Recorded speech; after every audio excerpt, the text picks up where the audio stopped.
Hi, this is Gordon Goldsborough of the Manitoba Historical Society. The MHS has been active in publishing information about Manitoba's past since the early 1880s. In 1980, we began publishing a magazine called Manitoba History. It was unlike any other historical magazine in Canada, which are usually in one of two forms. Either the magazine is scholarly, meaning that it is written by academic and other professional historians, and therefore well researched and thoroughly documented, or it is what we might call popular history, written based on existing sources, usually in an approachable, well-illustrated format. Manitoba history included both types of material and was therefore unique and interesting. Nearly all of its content was original, never before published information. In the last few years, we have witnessed a changing landscape in the publication industry.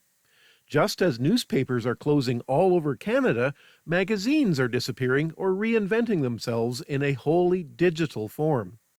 Here in Western Canada, the magazine Saskatchewan History, which began publication in 1948, closed in 2017.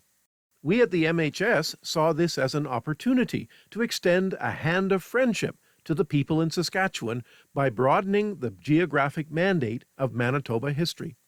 In early 2020, Prairie History was born.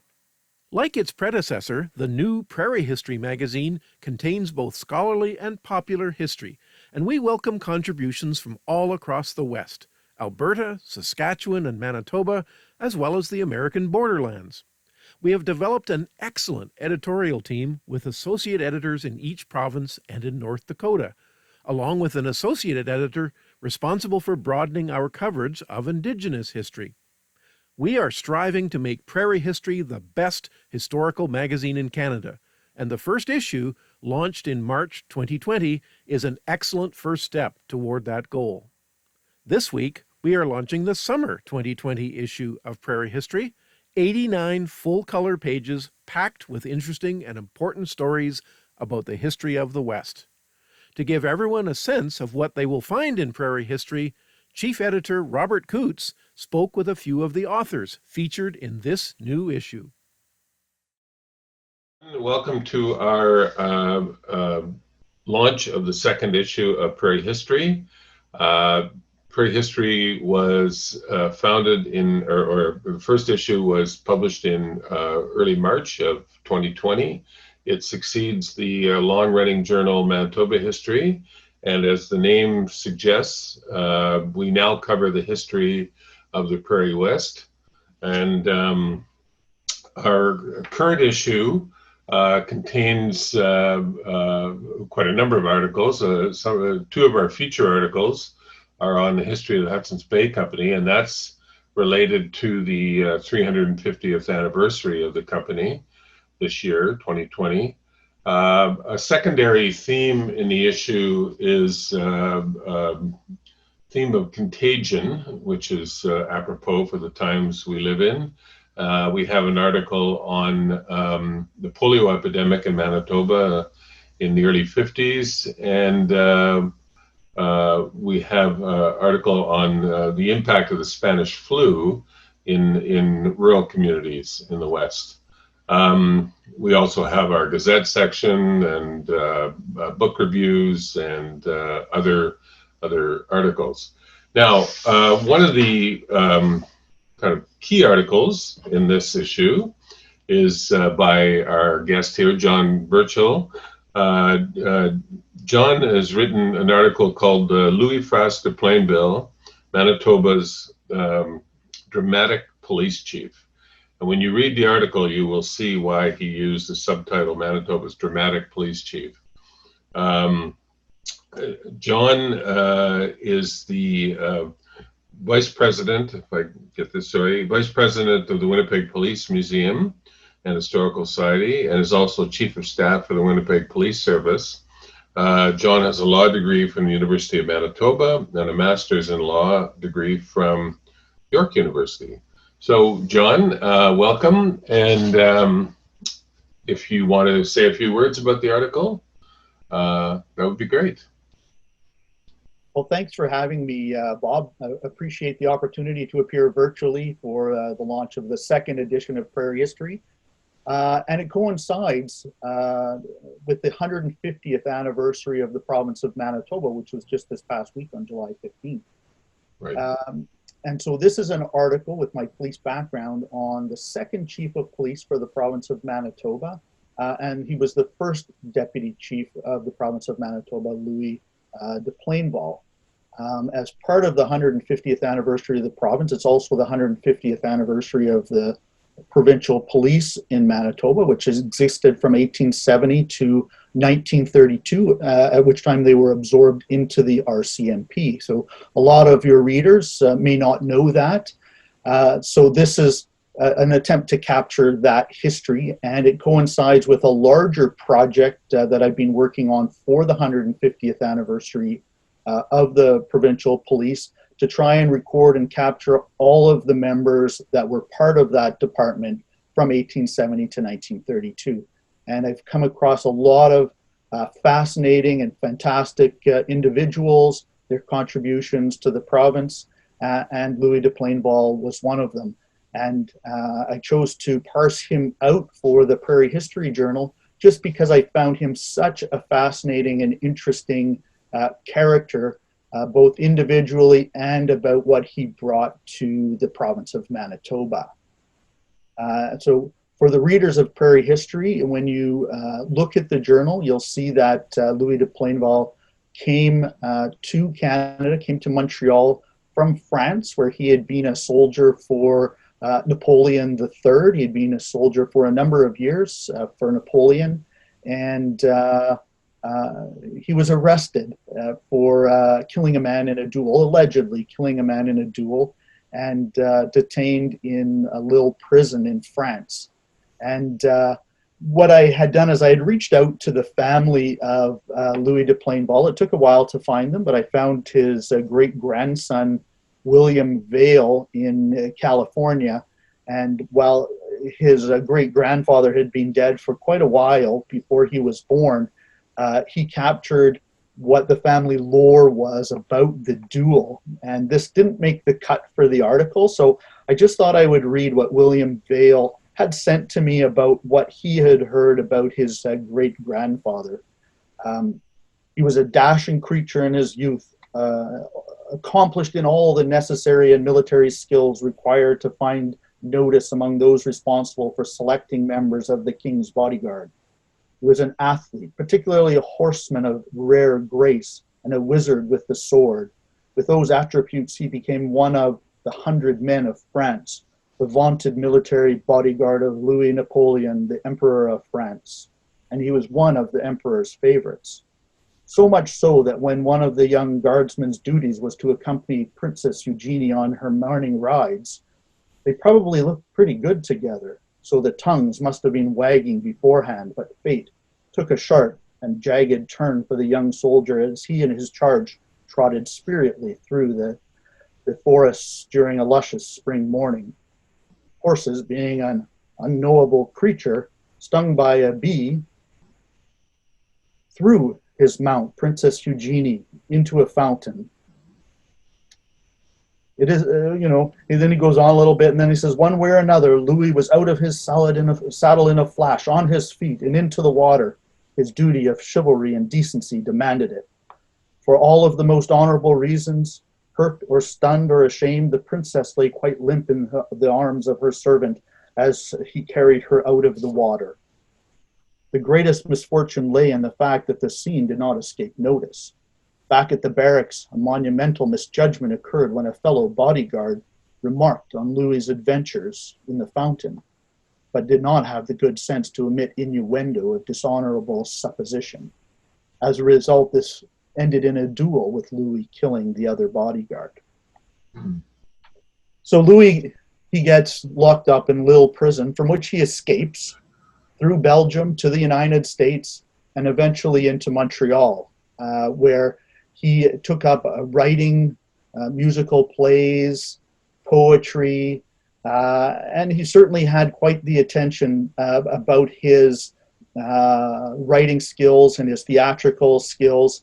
And after he'd been there for 2 years, so it brings us to 1870, the government of Canada is looking for an armed expedition to go to what would be the province of Manitoba. And de Plainval applied to the government to go, indicating, look, I was Napoleon's guard. I was one of his horsemen. I'm excellent with the sword. You need me on the Red River expedition. You need me. I'm your guy.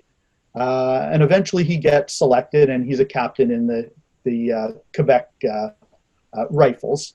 And off he goes to Manitoba. Eventually, Manitoba is established as a province, and they're looking for a police force now. And most people think that the police force for the province of Manitoba was all soldiers from the Red River expedition, but in fact, it was half local civilians and half soldiers from the Red River or Wolseley expedition. They tried to fill the entire police force with civilians from the local community, but they just couldn't fill the ranks. So half were seconded from the Wolseley expedition, including de Plainval, who was made the deputy chief of police on September 27th, 1870. So part of it is he brings not only his police and equestrian skills to the province of Manitoba, he brings this whole theatrical background that he has with him. And he starts what would become the Manitoba Variety Club and puts on a number of plays and performances for the public of Manitoba. So I find that fascinating, that a soldier and a swordsman would be also your leader of the Variety Club. So eventually the chief of police, which is Frank Villiers, he is let go from his position, and de Plainval becomes the chief of police for the province of Manitoba. And he carries on with his plays and his theatricals, as well as commanding the police force. And he is sent by the government of Manitoba, with the support of the federal government, to look at establishing what would become the Northwest Mounted Police for the territories. And he provides a report to the Prime Minister about what he sees as the possible or probable setup for this police department for the Northwest. And deep down, he hopes that he'll become that chief of police for that Northwest Mounted Police. And in fact, he has backers from the local community, Ashdown, Bannatyne, names that we recognize through street names, at least today, that supported him. And they wanted a French-speaking chief of police for this mounted department, because the West was still predominantly French. Unfortunately, it wasn't to be, and he wasn't selected as the chief of police. A gentleman by the name of French was eventually selected to head up the Northwest Mounted Police. And de Plainval left the province of Manitoba, and he went to New York, where he had kind of a dual career. He was hired by the New York Police Department to investigate the French communists, the ones that had some hand in overthrowing Napoleon III that were in New York. He was hired to investigate those groups. And he set out to establish a number of plays and theatrical performances. And he changed his name to Louis Nathal as a stage name that he would produce and perform his plays in. And just looking at your other topics for the Prairie History Journal, perhaps there's a tie-in there as well, because he died in 1890 in New York because of the flu. And he died in 1890, and he was married. His wife, Bella Barnes, was her original name. Married her. He met her in the theatrical circuit, remarried, and she continued to live in the United States until she passed away as well. I think I've given you a super quick rundown. I know that Gordon has a copy of a video that we made, as well as a companion piece to go with the article, but it's part of a broader series of stories that I am working on about all number of provincial police officers that were in the province of Manitoba.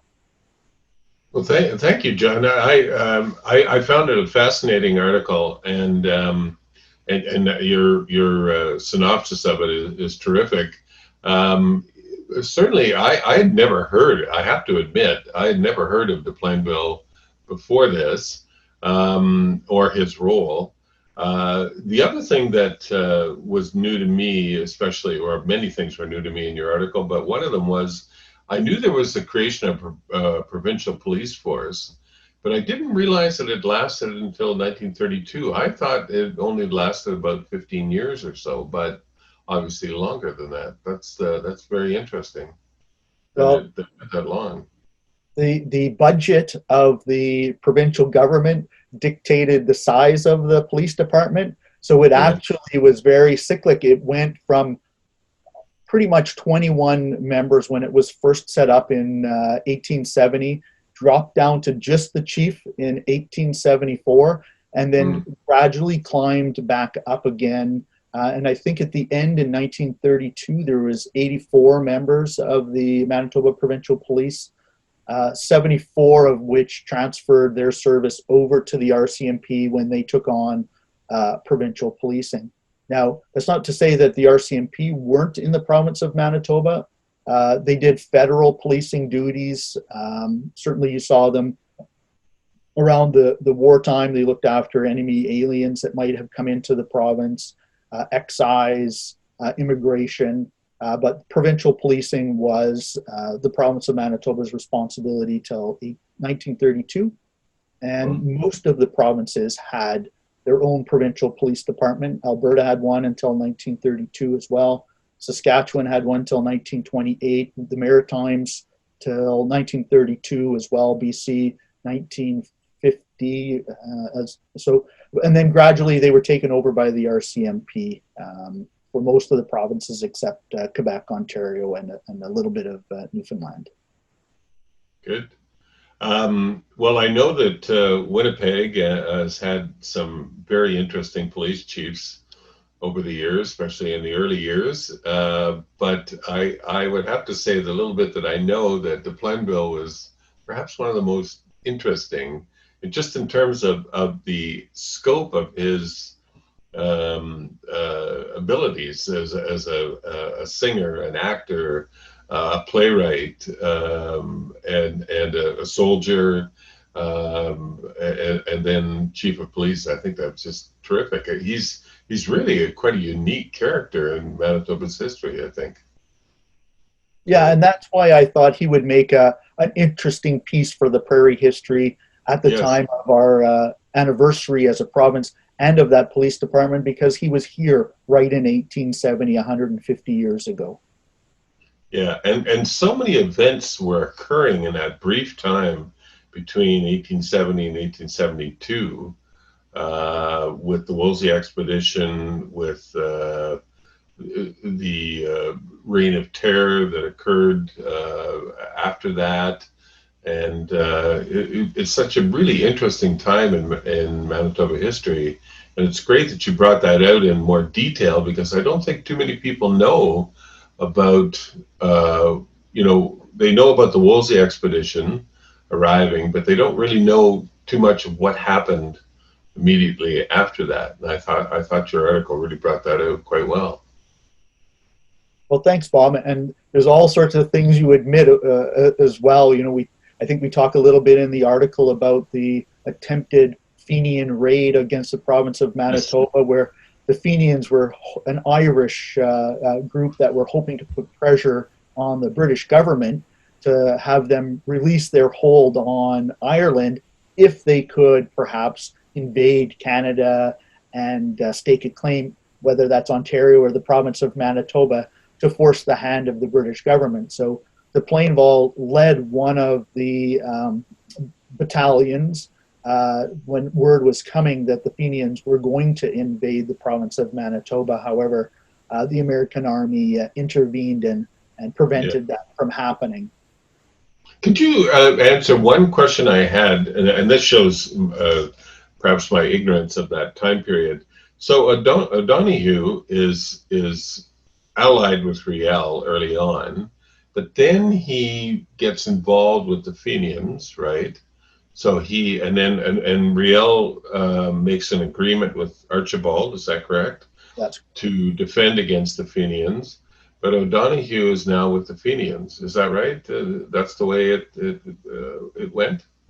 Yeah, that's correct. And I think that the one interesting thing about Riel, he wasn't opposed to the government of Canada coming in. Originally, Canada wanted the entire Northwest to be one territory. There was no plan for a province of Manitoba. Right. So that was part of what Riel had done, is they said, we've got this whole settlement, we've got a whole community here, we've got rules and regulations, and you can't treat our settlement like the entire Northwest. And he came up with his Bill of Rights, and you know, unfortunately, you have the incident of the murder, but you have this whole structure that they put forward to say we need a province of Manitoba to protect the interests of the Red River settlement. So the province of Manitoba was very small when it was first created. So he wasn't against Canada, but he was certainly more opposed to the risk of what would happen if the Americans or the Fenians tried to set up a government in the Northwest. So the impetus was, let's keep the Fenians, let's keep O'Donoghue, keep them out, and perhaps we have a better chance of creating something for ourselves here with the Canadian government. Yeah. Well, John, it's a tremendously interesting article. I recommend it to our Prairie History readers and to new readers, hopefully. So thank you very much for doing that and doing this today. This has been most interesting. And I hope you write some pieces for us in the future. Well, and certainly, Bob, one plug at the end is there's very, very, very few records with the province on the provincial police at all. So part of what I've done is try to find families like the Plainval's great-great-grandson and great-great-granddaughter. The first chiefs of police, Villiers, I found his great-great-granddaughter in New York.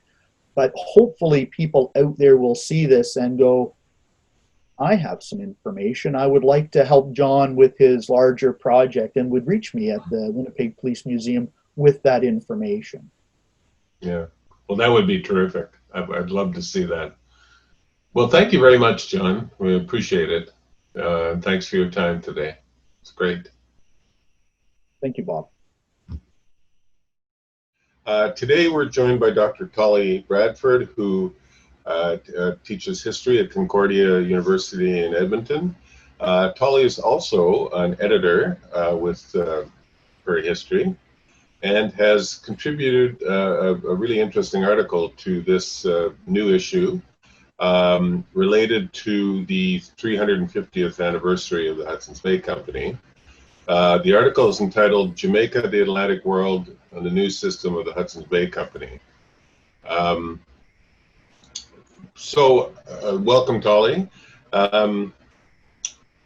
Your article is a really interesting one, not only because it shows how Wedderburn's reorganization of the HBC in the early 19th century followed to some extent his organization of his sugar, West Indian sugar plantations.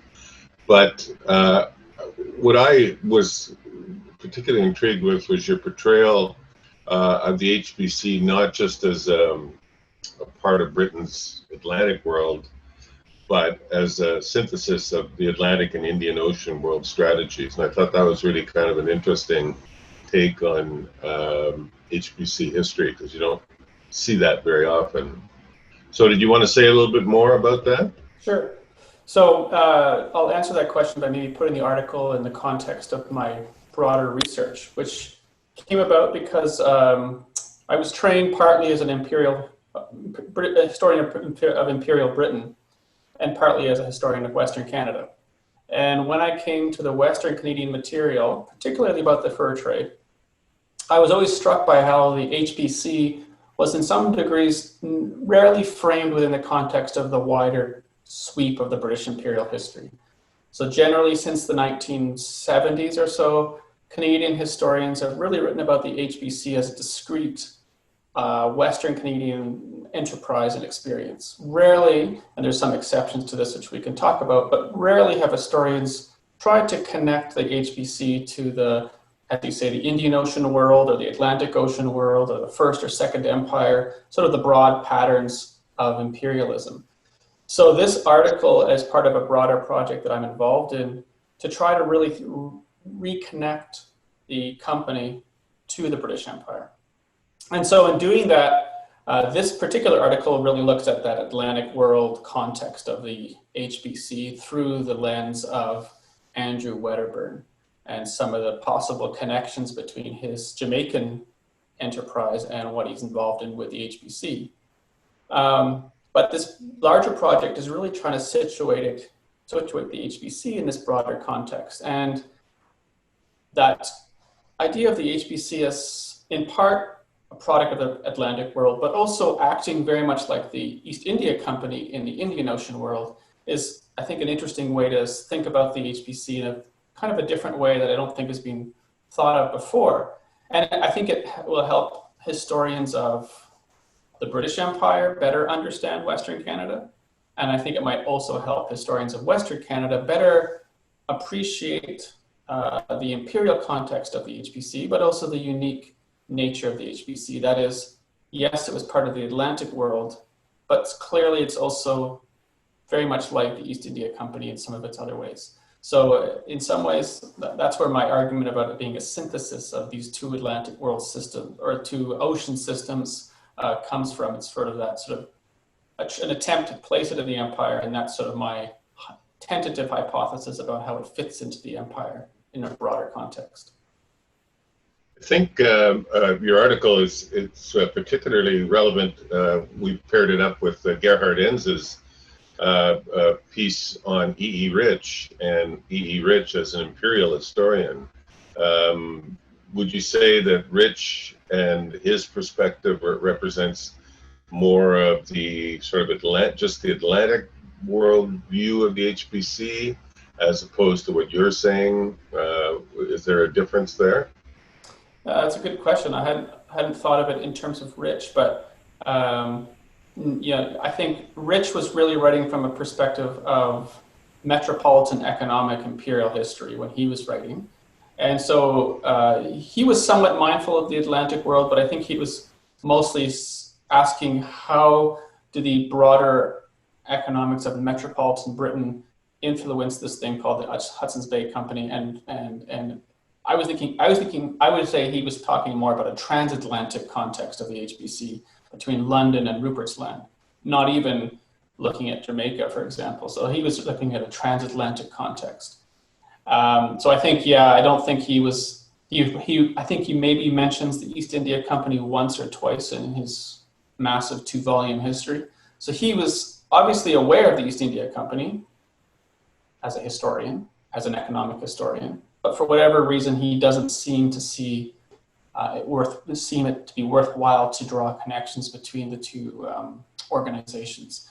And I think he's not unique in that East India Company historians have rarely, if never, connected themselves to the HBC. So he's writing in his own historiographical context, which is to really understand this company as a transatlantic enterprise. So I don't think he was that aware of the East India Company or interested in the connections between the HBC and the Indian Ocean world. The other thing I think is interesting, I alluded to right from the beginning, was the Wedderburn, when transposing some of his strategies from Jamaica, of course, and you talk about this quite a bit in the article about obviously slave labor in these sugar plantations, but then the way he sort of not adapted that, because you can't adapt slave labor, but the way he framed labor in the Hudson's Bay Company with Orkney servants, and that difference, obviously, that he had to deal with. Mm-hmm. Yeah, I think he's transposing, as you say, ideas about economic systems and models. We have to think of him as a very highly pragmatic business person who really is about accounting. I think he sees the world through a debit-credit worldview. And so everything is about what's the most economically efficient system. So he's aware of slave labor in Jamaica, and slave labor. He can't use that in the Hudson's Bay Company context, but he can use some of the sort of basic concept, which is to essentially extract labor from human beings for the lowest possible cost. And so I think he uses that broad theory or question or goal when he's talking about how to employ a new process of labor recruitment in the HBC, to do with, he wants to actually get rid of the Orkneymen and hire new groups of Scots who will be more controllable, essentially, and to use sort of an indentured labor system to recruit and to retain and to essentially control that labor in a new way. Would have been a new way for the HBC, but I think it has some echoes to the labor system previously. And just to add one other interesting piece, and I kind of mentioned this in my article in passing, but in 1836, 7, 8, Wedderburn is one of the very first plantation owners in the British West Indies to import labor from India into what was for him British Guyana. So he's using indentured labor in the West Indies in the 1830s, somewhat like he's trying to do in the HBC in the 1810s. So although I write this article is about ideas going from Jamaica to the HBC, there's some background evidence that he's also, again, transposing those ideas back to East India, or to the West Indies. So it's a very fluid, so it seems like there's a somewhat dynamic movement of ideas for him. Now, he's never been to Jamaica. He never goes to Rupert's Land. He's really seeing this all, as I said, from his counting house in London. It's all about credits and debits and what's the most efficient system. He's a gentlemanly capitalist of the most strong kind, most clear-cut kind. Well, as I started, it's a really interesting article, and I think Prairie History readers will enjoy it, and the whole issue. So thanks, Tolly. That's okay, thank great. You. Yeah, we very much appreciate it. Thanks. I hope we can it'll engage some readers.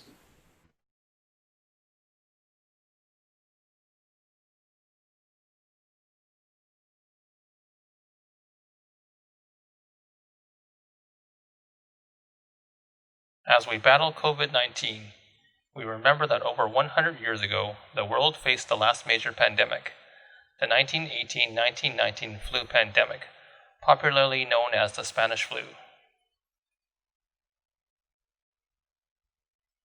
Although much has been written about Winnipeg's experience during the flu pandemic, its effect on the rest of Manitoba has been largely unexplored.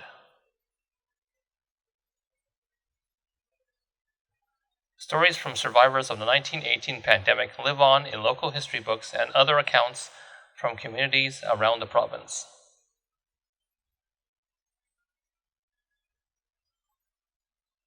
Stories like that of Evelina Adams, a newly trained nurse in Neepawa when the flu arrived. During the second wave of the pandemic, Evelina attended the farm of the Murray family, where she and the local doctors desperately tried to save the life of the Murray's 14-year-old son.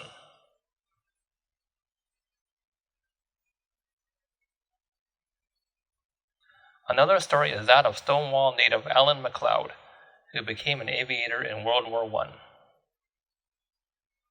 He received the Victoria Cross for his actions after his plane was shot down, and he rescued his observer from the burning wreckage.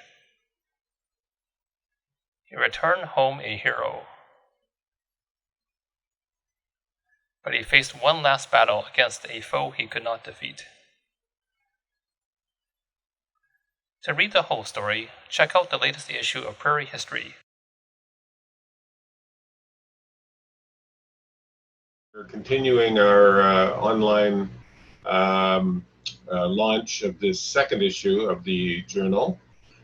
Today, we're going to talk about an important feature of each issue of the journal, and that's Prairie Gazette. In Prairie Gazette, we publish shorter articles related to heritage events and issues and the broader trends that influence the contemporary heritage movement in Western Canada. So the editors of Prairie Gazette are Sheila Grover and Greg Thomas, who are joining us today. Welcome, Greg and Sheila. Thank you. Perhaps rather than me asking you questions about the pieces in there, that you could talk a little bit about some of the articles and the highlights for you and why this issue of Prairie Gazette is excellent. Thank you, Bob. Well, I think what we're trying to do by expanding the Manitoba Gazette to the Prairie Gazette is to build a pan-prairie network of organizations and individuals who are contribute articles, as you were saying in your introduction, on basically the heritage, issues and development and personalities across Prairie Canada. So, we're at the beginning of this. We're beginning to build a network, and we really want to expand our connection with Saskatchewan and Alberta. So in this issue, we did do an article on public history at Prairie universities. And here again, we're trying to talk about something that's very close to the purpose of Prairie history is how do we connect with a broad range of audiences in that area. So this article talked about the evolution of public history on the prairies from the 1970s right up to the present time, and then zeroed in on, in particular, the experience at Brandon University. And the program there was initiated by an historian named Tom Mitchell. And what was very interesting about it is that in the very beginning, they connected academic history at Brandon University with social media and its teaching at Assiniboine College. So it's a fairly unique program in Prairie Canada, and that was interesting. It's now run by Professor Hinther, who is leading the way now, and it's very popular, and it's a four-year program that's blossoming. So that's an example of an article we did on that one. Would you like to talk about one of your articles, She? Okay, well, I wrote an article at the height of the pandemic when I think I'd had 3 Saturday nights in a row, stuck at home with nothing to do. And I Googled some interactive stuff and discovered that there's all kinds of online experiences for some of the institutions that we really love and value, including say the Tyrrell Museum in Drumheller, different galleries, the Canadian Museum of Human Rights. They don't give you the whole tour of the institutions, but they give you enough snippets to have some fun, some virtual fun, and to kind of relieve the boredom. And things have opened up a bit, but a lot of these institutions have not, and they're still really important to our culture and important going forward. So I thought I'd just shine a light on some of the ones that particularly interest me. The deeper I got, the more fun it was. I got to tour the Tennant Museum in New York City and the Vatican treasures. And, if you just kind of dig, you can almost tour the world. I think the Taj Mahal is coming up next for me. So I just wanted to give people kind of a break, maintain the concept of heritage in a broader sense, and just to offer some of the things that I had found interesting. I was just going to say, Greg, that I found the articles. The articles that you guys wrote were terrific, as you've been talking about, and some others that you wrote. I thought the article on pre-contact agriculture in southwestern Manitoba was really interesting. And also James Kostachuk's piece on the visit of the Prince of Wales in 1919 was good.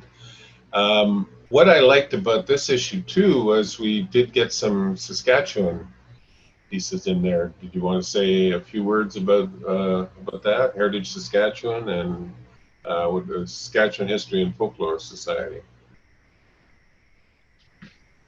Okay, well, I think that's one of the really important contacts that we've made. And we're getting, one thing that's very interesting is that when you look at the different heritage issues across the Prairie provinces, everybody is facing the same challenges. So the article, we did have a very interesting article in the first issue about Claybank, the National Historic Site commemorating the brick plant. And in this issue, we were looking at other topics related to Saskatchewan, Alberta. I think one that was particularly interesting on the Alberta front was the Nature Conservancy of Canada. And they are a real power broker in natural conservation, and basically it's Canada's biggest endowment dedicated toward the protection of land. But there's a very interesting historic component of the work they're doing. They're getting involved in historic resources across Prairie Canada, some in Saskatchewan, some in Alberta and Manitoba. But the one we looked at this issue was the Waldron Ranch, which is one of the historic ranches near Calgary. It was very much part of that early ranching frontier. So the Nature Conservancy of Canada have worked with modern groups to conserve that property, conserve the heritage, but using it for a modern purpose as grazing land. So those are some examples, Bob, that we've looked at. That's terrific. It really, you guys did a great job with this issue, as you did with the previous one as well. You can see that you put a lot of work into each issue. So thank you for that. I think that Prairie Gazette is become a really critical part of the journal, and a way you've established it across the West, whether you were just talking about with the Waldron Ranch as an example, I think is just terrific for the journal, and the kinds of things that we were looking for. So thank you very much. Thank you. Thanks, Bob. We're continuing our online launch of the journal, and today we have noted scholar Jacques Lair, retired now from the University of Winnipeg, a geographer who has published a great deal on ethnic history in the Prairie West. His article for us in this issue of Prairie History is entitled, "It Seems We Talk a Lot, the Jewish Farm Colony at Rosser and the Vanguard Project." This follows up on an article that Jacques did for us 2 or 3 issues ago in Manitoba History on, I guess, a similar colony, Jacques, in Hirsch, Saskatchewan. But if you wanted to say a few words about your article on the Rosser colony, and then we can maybe talk at the end. Sure. Yeah, my interest in the Rosser farm settlement was sparked a few years ago when a friend of mine who lives in St. Francis Xavier told me that there used to be a Jewish village a few miles north in Rosser. And I'd heard nothing about this previously. There seemed to be nothing in the literature referring to it. So I decided I would investigate, and I spent some time in the Jewish archives, in the Jewish Heritage Center for Western Canada. They have a really good archives there, and I was able to find out quite a lot about the so-called Jewish farm settlement, which was very different from most of the other Jewish farm settlements that were established in Western Canada, in that it was very late. It wasn't established until the 1930s, and was done so in conjunction with the Back to the Land movement, which was supported by the provincial government. There was a very strong political element to it. I think that, reading between the lines at least, the Jewish Congress was really determined to demonstrate that Jews could be farmers. And this was very important politically in the 1930s, because at that time there was a really anti-Semitic immigration policy, of which probably most people are aware. And the immigration of Jews was limited to 1,000 per year, and they had to be farmers. So this was really a way to get people back onto the land and also to demonstrate that Jews could be successful farmers, which would have, I think, some quite extensive political implications in the 1930s. The settlement was unusual in the sense that it was modeled on the Jewish moshav, which is a cooperative farm in Israel, where people work the land independently, but they cooperate in farming. It was ultimately not very successful, and today there's no trace of the farm colony there, apart from one house, which still remains and is still occupied, but no longer by a Jewish farmer. One of the things I was curious about reading the article is you talk about, in this article and in the previous one, about the idea of Jews as farmers, as that wasn't a sort of a universal view at the time of Jewish people as farmers. And then, but you talk about the colony's failure, not so much because Jews were not farmers, but because of, I guess, issues with the Canadian Jewish Congress, right? And this whole Vanguard project that you talk about. Was it sort of bureaucratic errors, that sort of thing, that really helped put an end to it, or were other factors? Yes, I think that oversight was a factor which contributed perhaps to the ultimate demise of many of the Jewish farm colonies. You have to remember that whether the farm colony was established in the late years of the 19th century or in the early 20th century, or even in the 1930s, it was Jewish subscription money that was put into these farm settlements, and there was a great determination to ensure that money was not wasted.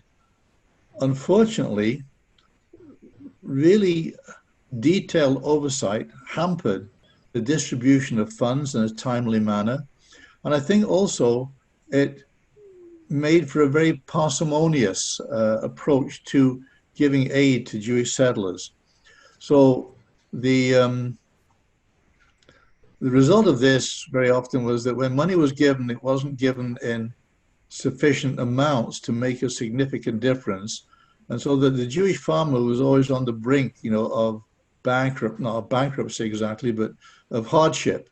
And it was very attractive for them to say, let's pack in farming and maybe retreat to the city. And they had that option because most of them had skills other than farming to which they could resort, which wasn't the case with some of the other ethnic groups like, say, for example, Mennonites or Ukrainians.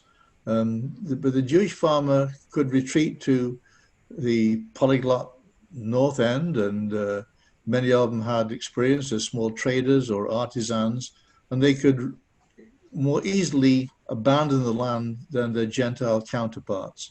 So I think that was a factor. There's something else which I deal with in the article, which is perhaps a bit more controversial, and that is the whole issue of self-image. And that's could be a contentious subject, which I don't think I'll go into at this point. I'll leave it for the reader to read what I have to say about that.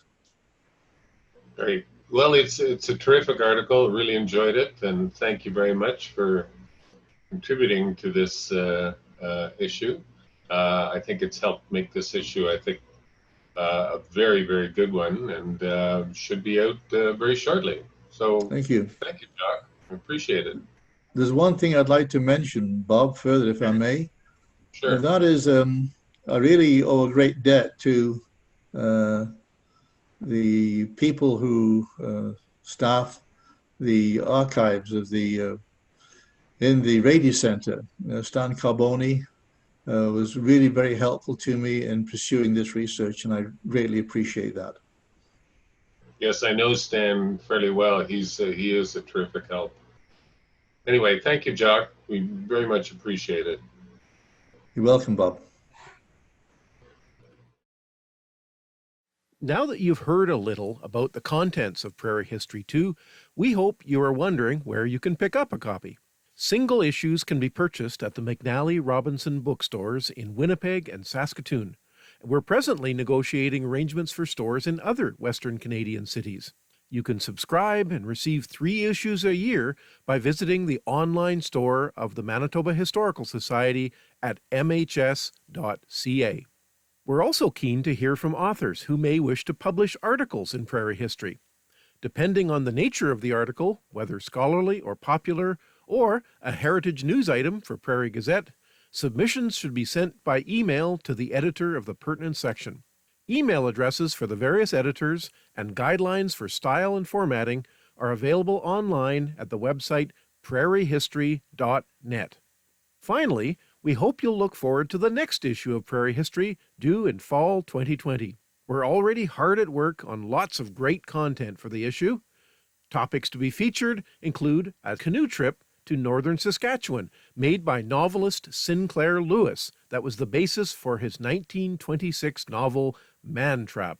Also, we talk about the engagement of Métis people in the 2016 Manitoba provincial election.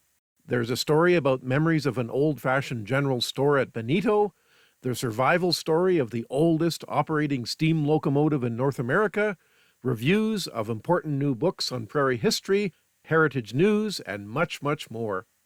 So that's all for now. Thanks for listening. Bye-bye.